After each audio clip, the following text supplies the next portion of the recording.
The main thing about catering, if you want to start a catering business, is that you have to love food. You have to really good sense of taste and what makes things taste good, like how to put ingredients together to make a taste. Okay. Well, one of the most important things about a business is having a market, and you have to have a market for your product. And before you decide that you're going to open like a yogurt stand on the North Pole, for instance, you got to like figure out what product your market wants, and you got to sell them that product. And so, for us, we live in Connecticut. There is a market for catering here.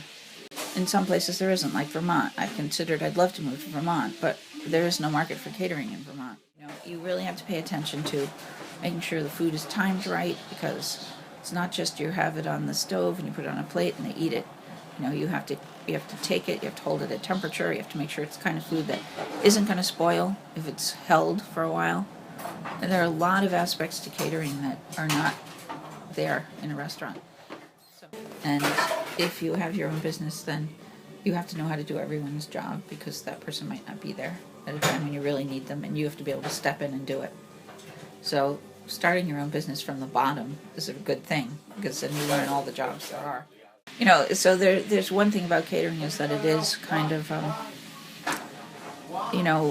the sort of thing that groups of people, like you're their darling caterer for a while, then they get an idea and they go somewhere else. And so we always want to keep the door open for them to come back.